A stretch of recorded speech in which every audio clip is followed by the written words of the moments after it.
क्या चीज किस काम के लिए होता है मजदा? ज़बा करने के लिए। तो ज़बा करना क्या है? तो किसी बंदे ने बड़ा खूब कहा था, काश के इस ईद पर हम अपनी अना को ज़बा करते। काश के इस ईद पर हम अपनी अना को ज़बा करते जो हर बात में मैं करती फिरती है।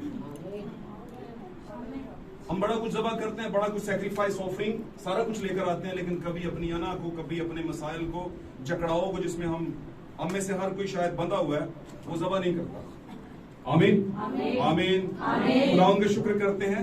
आज की सुबह के अंदर मेरी तरफ से आप सबको मसीह यीशु के फतहमंद नाम में सलाम कबूल हो और खुदावंद आपको बरकत बख्शे। आए मेरे अजीजों, देर के बगैर खुदावंद की उस आवाज की तरफ जो मुझे आई है और आपको भी आ जाएगी। हालेलुया। खुदावंद आपको बुला रहा है, आवाज दे रहा है इस कलाम के जरिए से, जो अभी वक्त की आवाज है, जिसको हम नवाए वक्त कहते हैं। क्या कहते हैं? नवाए वक्त का मतलब है वक्त की आवाज, आपके जमाने का बुलावा। हालेलुया। वो हम सुनते हैं और अपने दिलों को खोल के रखिएगा, दिमागों को खोल के, आंखों को खोल के, पूरे बदन को खुदावंद के स्पुर्द करके इस बात को जानिएगा कि आज खुदावंद ने कौन सी बात हमसे की है।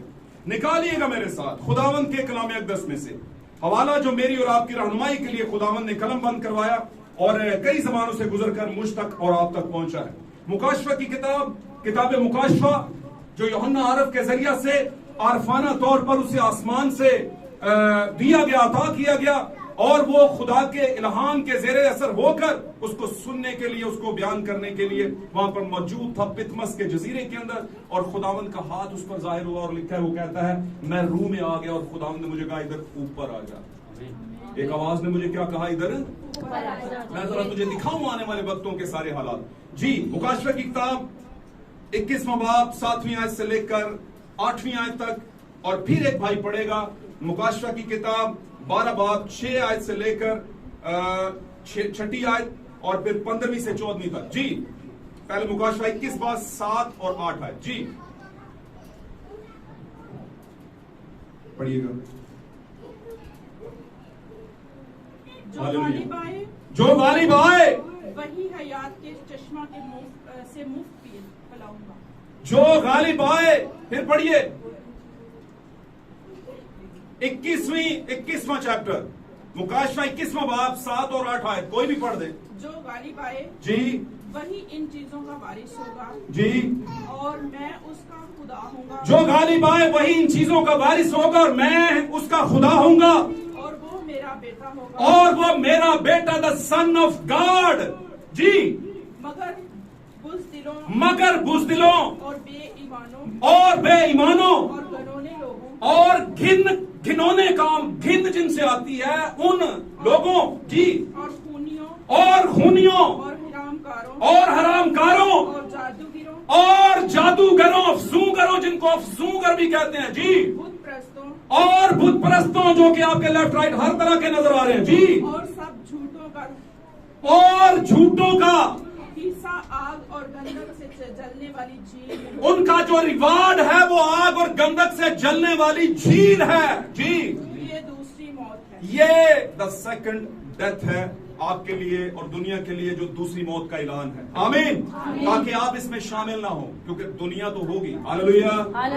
कलाम कहता है दुनिया मुझे ना जानती है ना जान सकेगी, लेकिन तुम मुझे देखते रहोगे। ये तुम, मैं और आप हैं। Hallelujah hallelujah hallelujah. खुदावंद के कलाम का मेरे अजीज पढ़ा जाना, सुना जाना हम सबों के लिए बाइस बरकत, बाइस तहसीन और बाइस शिफा हो। और अगर आज इस कलाम के बायस अगर किसी की जिंदगी पर भी इससे पहले किसी भी तरह का बुरा साया था, मुसीबत थी, दुख था, तकलीफ था, कुछ भी था, चाहे वो बदनी था या रूहानी था, वो आज इस कलाम के बाद छट जाए। हालेलुया। तशरीफ रखिए, खुदावंद आपके साथ। Praise Lord. हालेलुया। सारा इज्जत, सारा जलाल खुदावंद के नाम को, और हमारी सांसें, हमारा वक्त, हमारे ख्याल, इरादे सब खुदावंद की नजर। हालेलुया। थोड़ा सा वक्त चाहूंगा, ध्यान देंगे तो बात समझ आएगी और बरकत भी देगी। हालेलुया। आज का टॉपिक बड़ा जबरदस्त है, मुझे बड़ा पसंद है, आपको भी पसंद आएगा। हालेलुया। आपको पता है जब कोई किसी को गिफ्ट देता है, जब कोई किसी को गिफ्ट देना चाहता है, जब कोई किसी को गिफ्ट देना चाहता है, किसी को तोहफा तोहफा देना चाहता है, बेस्ट विशेस के तौर पर या किसी भी और वजह से, हालेलुया, कोशिश उसकी होती है कि क्रीम लेवल की चीज लेकर, अच्छे लेवल, ऊपर की। आमीन आमीन। जो देखने में इस्तेमाल करने में, आमीन, कहीं पर डिस्प्ले करने में, रखने में सबसे अच्छी और खूबसूरत हो, बेहतरीन हो। हालेलुया। और मैं समझता हूं कोई भी जो लेने वाला है इससे कमतर कबूल भी नहीं करता। आमीन। बेस्ट पर कंप्रोमाइज खुदा को भी पसंद नहीं। बेस्ट पर कॉम्प्रोमाइज खुदा को भी बेस्ट पर कॉम्प्रोमाइज, कंप्रोमाइज किसे कहते हैं? कौन बताएगा? समझौता। सबसे बेहतर पर समझौता मत कीजिएगा। आप कभी सेकंड ऑप्शन की तरफ मत जाइएगा, क्योंकि दुनिया के अंदर जब भी आप यानी कि ईमानदारों ने या कलीसियाओं ने सेकंड ऑप्शन के मुताबिक सोचा, वो डूबी है, क्योंकि उन्होंने कहा अगर ये ना हुआ तो ये तो हो ही जाएगा। आमीन। और ये सेकंड ऑप्शन ले डूबा है लोगों को ईमान की हालत में। हालेलुया। आज इस हफ्ते नहीं तो अगले हफ्ते तो चर्च चले ही जाएंगे, फिर वो हफ्ता जिंदगी में कभी आता नहीं मेरे से। आमीन। इसी तरह आपकी एजुकेशन का मामला भी है। आज का टॉपिक सुन लेते हैं, उसके बाद बात करते हैं। आज का टॉपिक बड़ा जबरदस्त है, बहुत खूबसूरत है, आपके लिए खुदावंद ने दिया है, और ये हम में से हर किसी की जिंदगी के साथ वाबस्ता है। हालेलुया। आज का टॉपिक जिस्मानी कुव्वत मुदाफियत बामुकाबला रूहानी कुव्वत मुदाफियत। आमीन। इसको अंग्रेजी में कहते हैं physical immunity system versus to spiritual immunity system. आमीन। कोई इशू नहीं है जो नहीं समझते अंग्रेजी को, लेकिन जो समझने वाले हैं उनको समझने दें। हालेलुया। इंटरप्शन नहीं है। फिजिकल इम्यूनिटी सिस्टम, जिस्मानी कुव्वत मुदाफियत versus to spiritual immunity system, यानी के रूहानी कुव्वत मुदाफियत। कुव्वत कहते हैं ताकत को, मुदाफाती अमल कहते हैं, मुदाफियत कहते हैं रोकने के अमल की कुव्वत। आमीन। रोकने का, डिफेंस करने की कुव्वत के अमल को डिफेंस कहते हैं, बचाव करना, अपने आप को महफूज रखना। आमीन। आमीन। साथ रहिएगा मेरे अजीजों। जो कुछ दुनिया में हमारे बदन के ऊपर वकूफ पजीर होता है, हमारे बदन के ऊपर असर पजीर होता है, वही तरीकाकार खुदावंद ने हमारी रूह के लिए भी रखा है। उसी तरीकाकार से हमारी रूह भी इंटरप्ट होती है, रूह भी हमारी रंजीदा होती है, रूह भी हमारी प्रॉब्लम में आती है। उसी तरीकाकार के तहत इम्यून सिस्टम कहते हैं कुव्वत मुदाफियत का अमल, आपकी कुव्वत अपने बचाव के लिए। हालेलुया। यहां पर क्या कहते हैं? किताबे मुकाशवा के 21वें बाब की 7वीं और 8वीं आयत के अंदर आगाज में ही खुदावंद ने कह दिया जो गालिब आए। और गालिब आपको पता किसको कहते हैं? किसको कहते हैं? किसको कहते हैं? जीतने वाले। फातेह को कहते हैं गालिब, विनर को कहते हैं गालिब। हालेलुया।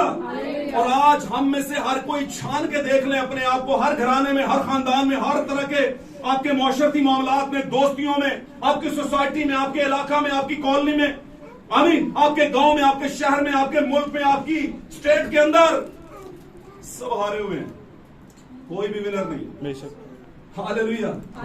हम कहां कहां से हारे हमें पता ही नहीं चला। आमीन। और हारे क्यों? क्योंकि हमेशा से हमने अपने लिए बेस्ट पर कॉम्प्रोमाइज किया। जो हमारे पास बेस्ट था उसको कहा ये नहीं, इसकी जगह कोई ऑल्टरनेट कर लेते हैं, इसकी जगह कोई ऑल्टरनेट दवाई दे दे डॉक्टर साहब, वो नहीं तो वो दे दें। आमीन। मगर हम भूल जाते हैं कि हर कंपनी की अपनी एक स्पेशलाइजेशन होती है, स्पेशलिटी होती है, खासियत होती है, खसूसियत होती है।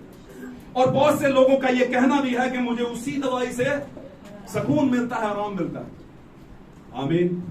कितने लोग हैं जो इस बात को समझने? खुदावंद ने कहा जो गालिब आए, जिसके अंदर इम्यून सिस्टम की बहुतात हो, आमीन, जो फातेह हो और फातेह ही होता जा रहा हो, आमीन, उसको मैं क्या करूंगा?